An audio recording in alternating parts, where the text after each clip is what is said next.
안녕하세요. 고려대학교 화학과에서 교육과 연구를 하고 있는 이광열입니다. 인사이트 코리아 구독자 여러분들을 만나 뵙게 돼서 아주 반갑습니다. 우리 몸에서 냄새가 많이 나는 곳들은 자세히 보시면은 이제 겨드랑이, 사타구니, 발, 그리고 또 머리 속에 냄새가 난다는 사람도 있고 귀 뒤에 냄새가 난다는 사람도 있습니다. 이런 부분들을 자세히 살펴보면 주로 접혀 있죠. 접혀 있고 축축하고 따뜻합니다. 즉 세균이 살 수 있는 아주 좋은 환경이죠. 그런 세균들이 우리 몸에서 나오는 다양한 물질들, 대사산물들을 먹으면서 그것들을 분해하면서 우리 몸에서 냄새를 내는 것입니다. 우리 몸에서 먼저 분비되는 분비물이 어디서 나오는가를 이제 살펴보면 크게 이제 땀샘이 있겠죠. 땀샘이 세 가지 종류가 있는데요. 모낭과 연결된 부분이 있고, 그리고 모낭하고는 아무 상관없이 땀을 내는 부분도 있고, 주로 이제 기름을 내뿜는 그런 땀샘도 있습니다. 그런데 사춘기를 지나 어른이 되었을 때 이런 모근이 발달을 하고 그러다 보면은 그 모낭과 연결된 그 땀샘에서 분비물이 많이 나오게 되는데, 이런 데서 나오는 분비물은 지방도 있고 단백질도 있고 다양한 물질들이 있어서 세균들이 먹고 살기 아주 좋은 그런 양분이 되죠. 그래서 이런 곳에서 세균들이 잘 살면서 분해를 하면 그것이 이제 냄새를 내기 시작하는데요. 특히 이 긴 알킬 사슬이 있고 탄소, 수소 사슬이 있는데, 긴 사슬의 끝에 COOH가 있으면은 그것을 우리는 이제 지방이라고 부르는데요. 유기산입니다. 근데 이런 세균들은 그러한 유기산을 먹고 아주 짧은 유기산으로 바꾸게 되는데, 이런 짧은 유기산은 식초처럼 시큼한 냄새를 내게 되죠. 또 우리 몸에는 단백질이 있죠. 단백질에서 특히 이제 시스틴이라는 그런 아미노산의 경우에 황이 있는데, 그런 황화물들을 내뿜으면서 우리 몸에서 냄새를 만들게 되는 것입니다. 요거는 이제 좀 화학 이야기를 해야 되겠습니다. 수소 원자에서 전자를 하나 떼어내면, 수소 원자는 전자 하나, 양성자 하나가 있습니다. 그런데 여기에서 전자를 떼어내면 양성자만 남게 되는데, 그것을 우리는 H+로 표시를 합니다. 그리고 OH-라는 것이 있어요. 이것을 이제 우리는 수산화기라고 부르는 그런 이온인데요. 산은 어떤 물질이 물에 녹았을 때 H+가 OH-보다 개수가 많으면 산성. 그리고 염기성은요, OH-가 H+보다 많으면 염기성. 이 둘의 개수가 똑같으면은 이제 중성이라고 부릅니다. 이제 중성일 때는 실제는 이 pH라는 것은 마이너스 로그 지수 밑이 이제 10인 그리고 H+의 농도라는 것인데, 그것은 어렵죠. 어려운데 H+의 농도가 10의 마이너스 7승 몰일 때 이것을 이제 우리는 중성이라고 부르고, 그것을 이제 로그 값을 취해주면 7이 됩니다. 어쨌든 중성은 pH가 7일 때 그런 중성이 되고, pH가 7보다 작으면은 산성, pH가 7보다 크면 염기성이 되는 것입니다. 산성 같은 경우에 우리 몸에서 찾을 수 있는데, 위산은 이제 염산으로 이루어져 있거든요. 그래서 HCl, 염산이 녹아있는 이 위산은 산성. 그리고 이제 콜라 같은 경우도 pH를 이제 측정을 해보면은 한 2.5 정도 나와요. 이게 꽤 강한 산성이죠. 그리고 레몬즙, 그리고 오렌지 주스, 이런 것들 다 산성이고, 토마토 주스도 산성. 그리고 중성은 당연히 물이고요. 그래서 염기성 물질로 이제 보면은 무슨 소다라고 우리가 부르는 것들, 베이킹 소다, 워싱 소다, 과탄산 소다, 가성 소다, 이런 것들은 다 물에 녹으면은 이제 염기성이 됩니다. 그리고 암모니아도 물에 녹으면은 이제 물의 pH를 7보다 크게 만드는데, 그렇기 때문에 암모니아도 염기성 물질이 되는 거죠.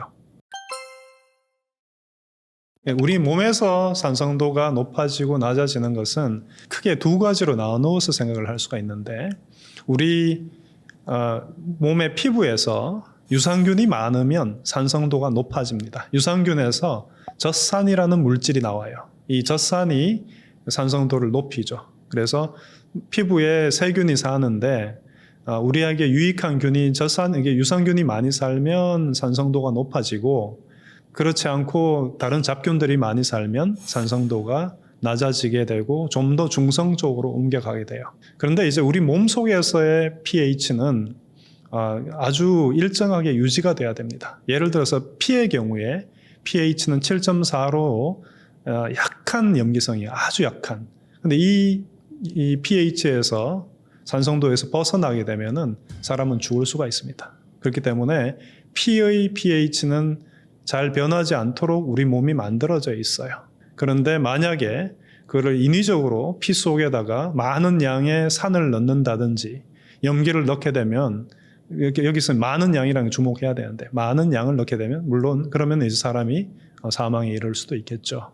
그래서 하지만 어쨌든 우리 몸은 이 pH를 아주 일정하게 유지할 수 있는 방법을 가지고 있습니다. 그렇기 때문에 우리가 음식을 먹는다고 해서 피의 산성도가 갑자기 산성으로 변하고 그렇게 되지는 않습니다. 그렇기 때문에 굳이 우리 몸의 피가 염기성이고 요즘 세간에 이제 그런 얘기가 많지 않습니까? 몸이 그 염기성이 알칼리성이어야 된다. 그러면서 이제 알칼리성 음식을 먹어야 된다. 이런 말들을 많이 하는데 굳이 그럴 필요는 없고 어떤 음식을 먹더라도 우리 몸은 산성도를 적절히 유지를 할 겁니다. 물론 초가공식품, 아주 가공을 많이 한 초가공식품, 인스턴트 음식들은 그런 것들은 이제 피하는 게 좋겠습니다만. 우리 몸을 한번 살펴보면은 우리 몸의 이제 산성도를 측정해 볼 수 있는데요. 겨드랑이 같은 경우에는 한 5.8에서 7.9까지 이 pH가 나옵니다. 근데 이마 같은 경우에는 4.7. 그러니까 이마의 피부는 산성도가 높죠. 아주 산성입니다. 근데 겨드랑이 같은 경우에는 중성, 심지어는 염기성까지 될 수 있습니다. 또 다른 곳에 냄새가 많이 나는 곳이 이제 사타구니인데 사타구니의 이 pH도 6.2. 그러니까 얼굴의 피부의 산성도보다는 훨씬 더 염기성이죠. 그리고 발도 이제 6.2 정도로 pH가 아주 높은 편입니다. 그렇기 때문에 이런 곳들은 이런 곳들의 산성도가 왜 높으냐를 생각을 해보면 축축하고 땀이 나고 세균이 잘 삽니다. 만약에 유산균이 잘 못 살고 혐기성 세균, 다른 잡균들이 많이 살게 되면 이런 세균들은 이제 젖산을 내놓지 않거든요. 그러면서 이런 세균들이 득세를 하면 유산균이 잘 못 살고 유산균이 잘 못 살면 젖산은 안 나오고 그러니까 점점 더 염기성 쪽으로 움직여 가는 거죠.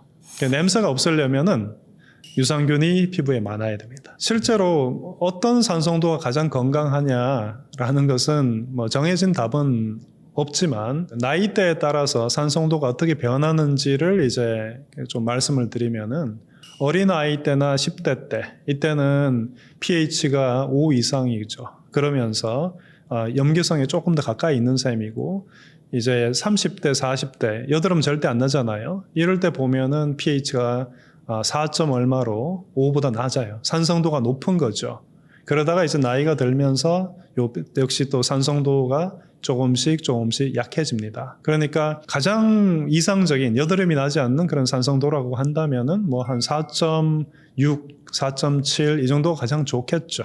근데 이제 어린아이 때나 또 그 사춘기 때 분비기 호르몬이 많이 변하면서 성장할 때는 그런 산성도에서 벗어나기 때문에 어쩔 수 없이 피부에 트러블이 좀 많이 생길 수밖에 없습니다. 피부를 이제 한번 자세히 들여다보시면은 실제는 피부의 맨 바깥은 산성도가 유산균이 살고 있는 그 표면은 산성도가 꽤 높습니다. 그런데 바로 그 밑에는 죽은 세포층이 있어요. 그게 이제 실제는 우리의 피부의 보호막이에요. 근데 그 밑으로 들어가면은 살아있는 세포가 나타나는데 이 살아있는 세포는 우리 피의 pH하고 같은 정도를 가지게 돼요. 7.4. 이게 약한 염기성이에요. 근데 피부가 건강하려면은 이 산성도가 계속 유지가 돼야 되죠. 근데 왜 이러한 산성도가 유지가 되는 것이 좋으냐를 잘 생각해 보면은 화장실에 세균을 없애기 위해서 청소할 때 식초 쓰죠. 식초를 쓸 수 있습니다. 식초를 쓰면은 세균을 죽일 수 있는데 세균은 산성에 약합니다. 그러니까 피부의 산성도를 높게 가져가면 잡균이 피부에 잘 못 살고 피부를 파고들면서 속에 들어있는 세포에 공격을 못하게 되거든요. 그런데 만약에 산성도가 낮아졌다. 좀 더 염기성 쪽으로 가게 되면은 그런 잡균들이 더 많이 살게 되고 피부 보호막을 뚫고 들어와서 피부 속에 염증도 생기게 하고 5만 가지 문제를 일으킬 수 있는 것입니다. 그래서 그러면 피부 산성도를 유지할 수 있는 좋은 방법이 뭐가 있을까를 좀 말씀드리면은 우리가 비누를 많이 쓰는데 얼굴을 씻을 때 실제는 비누는 그다지 좋은 세척 방법은 아니에요. 세제는 아니에요.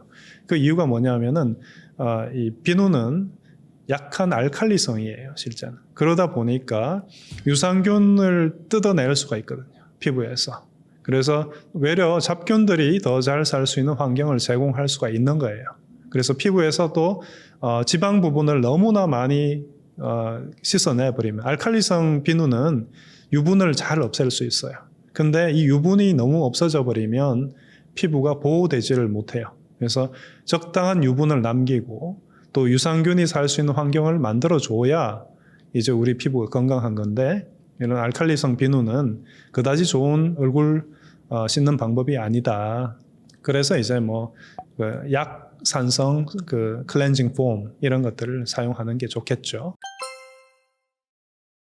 물도 괜찮은데 이제 아무래도 세균이 있는 부분은 세균은 씻어내야 되거든요. 근데 이제 계면활성제를 쓰면 계면활성제는 세균을 뜯어낼 수가 있어요. 우리 피부로부터 뜯어내서 없앨 수가 있기 때문에 그런 세제를 쓰는 것이 더 낫긴 해요. 비누로 너무 빡빡 뽀드득 하듯 얼굴을 씻어내면 기분은 좋은데 실제는 피부에게 굉장히 나쁜 짓을 하는 거죠. 그래서 유산균이 살 수 있게 하고 피부 표면에 유분이 남아 있도록 그게 좋은 세안 방법입니다.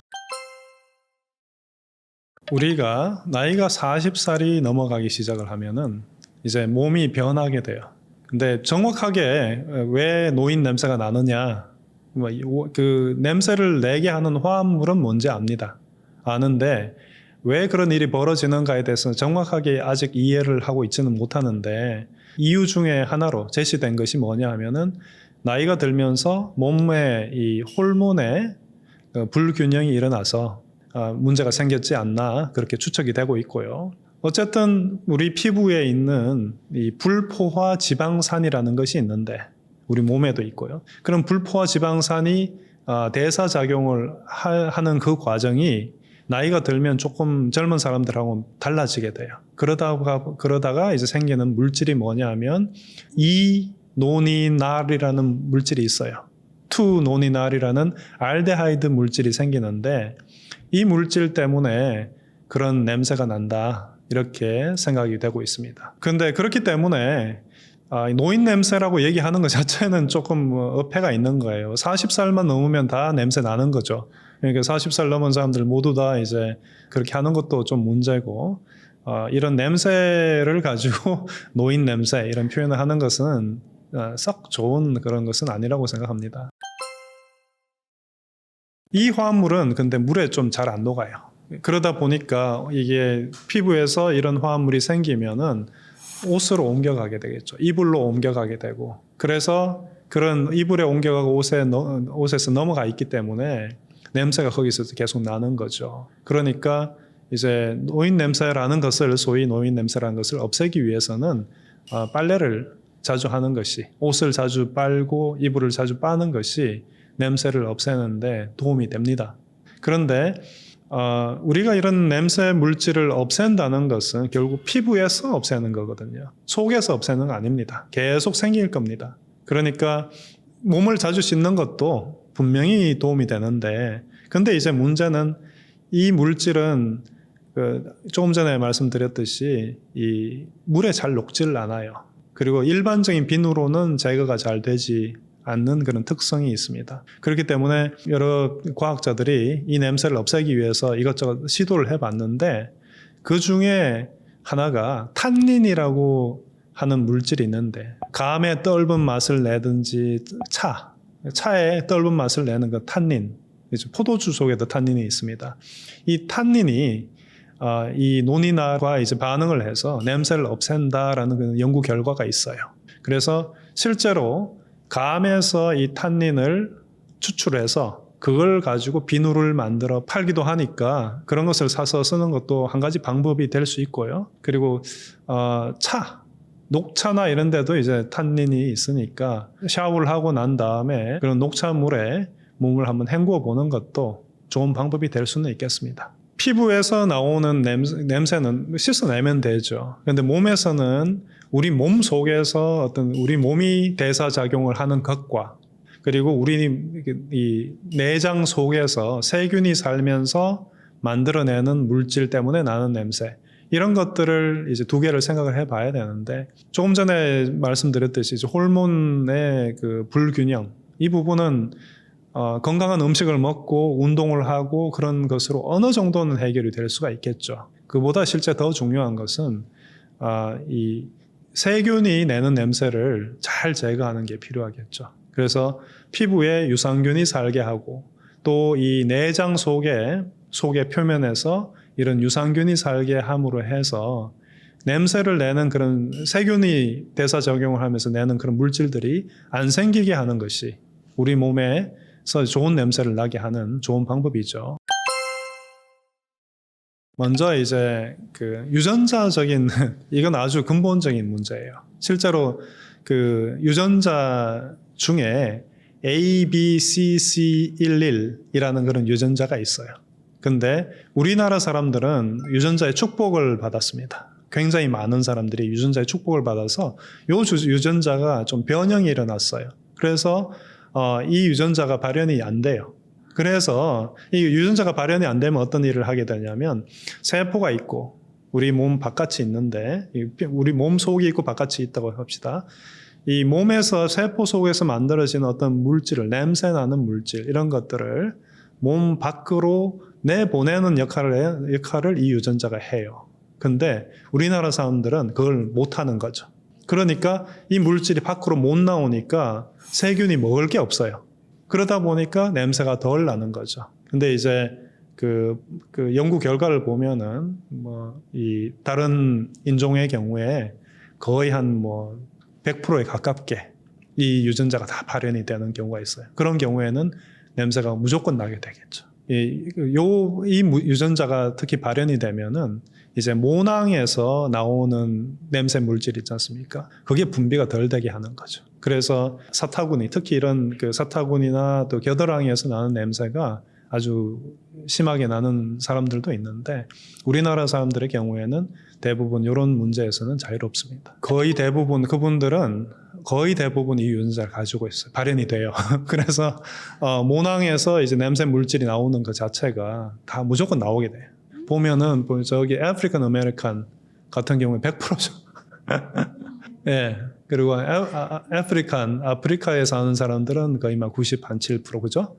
그리고 우리나라 사람들이 끝내주게 적죠. 일본 사람, 중국 사람들보다 없어요. 한국 사람이 이 부분에서는 세계 1등이죠. 근데 이제 한 가지 그 문제는, 한국 사람들은 마늘을 많이 먹어요. 마늘을 많이 먹으니까 이제 마늘 속에 들어있는 분자들이 몸 속에서 또는 세균에 의해서 대사작용을 통해서 그러한 냄새, 입냄새라든지 방귀 냄새, 이런 것들은 또 우리나라가 세계 1등일 수도 있습니다. 이제 또 다른 이유는, 실제는 몸에 병이 있는 경우에 몸에 냄새가 많이 날 수가 있습니다. 특히 이제 페닐알라닌이라는 그런 분자를 분해하지 못하는 사람들이 있어요. 이런 분들은 이제 페닐키톤이라는 물질이 소변으로 배출되는데 이게 굉장히 냄새를 많이 냅니다. 그리고 메타이오닌이라는 물질을 또 분해하지 못하는 그런 사람들도 있고요. 이런 경우에는 냄새가 많이 나고, 또 그 병을 치료하기 위해서 특정 약물들을 먹는 경우가 있죠. 근데 예를 들어서 갑상선 항진증을 낮추기 위해서 먹는 약물, 이런 것들이, 그런 약물들이 우리 몸에서 대사작용을 하면서 분해되면서 나오는 물질들이 냄새를 좀 낼 수도 있어요. 특히 이제 갑상선 항진증 환자의 경우에 뭐 이런 갑상선 주변에서 그런 냄새가 좀 나는 경우도 있습니다. 알죠. 많은 경우에 알아요. 사회생활을 하지 못할 정도로 냄새가 심한 경우도 있으니까요. 좀 전에 제가 페닐키톤 소변 이런 경우에는 냄새가 심해서 굉장히 고통스럽습니다. 그리고 이제 또 냄새가 나는 분들은 몸에는 별로 냄새가 안 났지만 굉장히 정상적이지만 이제 몸에서 나는 우리 몸은 누구나 몸에서 유기산이나 이런 것들이 나옵니다. 근데 이런 것들이 옷으로 옮겨갔는데 옷에는 세균이 살고 있잖아요. 겨드랑이에도 살고 이런 세균 때문에 이런 분자들이 분해하면서 아주 걸레빤 냄새 같은 걸 만들어낼 수가 있어요. 그러니까 빨래를 자주 하지 않으면은 냄새가 심하게 날 수 있죠. 근데 이런 분들은 또 너무 그런 냄새에 익숙해서 자기가 냄새가 나는지 아닌지 모르는 경우도 있죠. 그게 왜 그러냐? 세균이 옷에 우리 그냥 운동을 하잖아요. 운동을 하면은 땀 무조건 나오죠. 모낭 이런 데서 땀 나와요. 그죠? 그런 물질들이 옷에 당연히 묻을 거고. 그러면 그런 물질들을 먹고 사는 세균들은 녹아난 거죠. 그러면서 이제 거기서 분해시키면서 냄새를 심하게 내는 거죠. 그리고 좀 전에 그 냄새 나는 그 분자들은 실제는 가을에 왜 은행 냄새 심하죠. 그게 짧은 유기산이에요. 우리 겨드랑이에서 나는 냄새나 사타구니에 나는 냄새를 내는 이런 분자들도 실제는 그런 분자들과 비슷해요. 그래서 만약에 겨드랑이 냄새나 사타구니 냄새를 아주 농축을 해놓으면 그런 가을의 은행 냄새와 비슷한 정도의 악취를 풍길 수도 있습니다.